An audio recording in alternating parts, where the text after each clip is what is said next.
Go.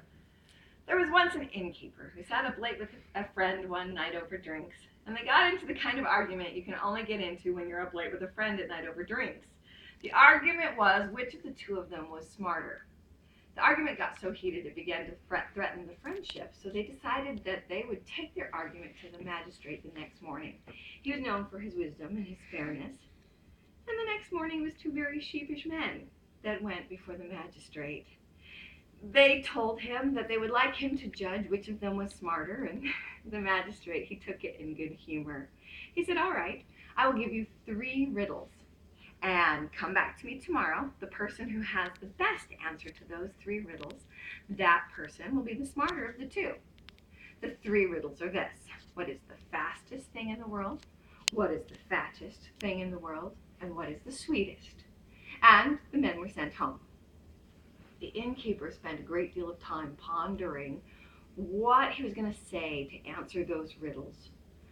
His daughter, who was very clever, she saw him thinking hard about this and asked him, Father, what is troubling you? He said, I have to come up with a good answer for these 3 riddles when I go to the magistrate tomorrow.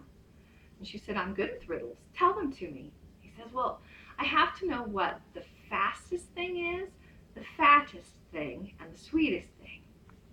She said, I know what you can do. When you go to the magistrate tomorrow, tell him that the fastest thing in the world is thought. The fastest thing, the fattest thing in the world is the world itself, and the sweetest is sleep. So good answers. So the next day, the innkeeper went before the magistrate. His neighbor went first, and he said, the fastest thing in the world is my stallion. It's won the races in all the fairs for the last 4 years. As far as the fattest thing in the world, well, have you seen my mother-in-law? And the sweetest thing in the world is my wife's plum cake, and I will take that to my grave. It was the innkeeper's turn, and he answered the answers that his daughter had given him. And the magistrate, of course, ruled in favor of the innkeeper. But the innkeeper, he shook his head. He said, in truth, I cannot claim this title for myself. It was my daughter that came up with these answers. And the magistrate said, then you are doubly the smartest of men, because it's a smart man that knows when he needs help. But this daughter of yours, she is unmarried. Yes, sir. She is unmarried. He says, I would like to test the cleverness of this daughter who can come up with such good answers. And he had brought to the innkeeper a basket of eggs. And he said, tell your daughter to hatch these eggs in a week's time and send them back to me. Well, the innkeeper took the basket of eggs and puzzled, went back home and gave them to his daughter and told her what the magistrate wanted. She examined the eggs, she spun them, and she said, Father, these eggs are boiled. He said, I know. I don't know what the magistrate is thinking. She said, I will have to ponder on this. She thought about it for a while, and in a week's time, she came to her father with a pot of beans that she had cooked over the stove. And she said, Father, please take these to the magistrate and ask him if he could please sprout these beans and grow them. And the innkeeper, he said, why? She said, well, he's going to look at them and he's going to say, you can't sprout cooked beans.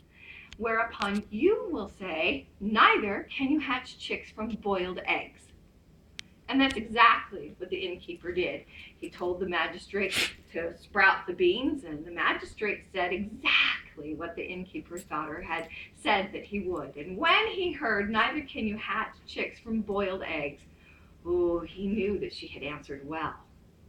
And he said, I would like to meet this daughter of yours, but not in any particular way. I would like her to come to me, neither walking nor riding, neither dressed nor undressed, not hungry but not fed, and I would like for her to give me a gift that is not a gift, and come to me in a week's time. The innkeeper nodded again, confused, and went back to his daughter and told him what the magistrate wanted. And she said, I'm going to need to go to market for this, but I think I know what I'm going to do. And in a week's time, She got ready to see the magistrate. She came out in her small clothes, and she wrapped herself in a net which she had purchased at the market. So she wasn't dressed, but nor was she undressed.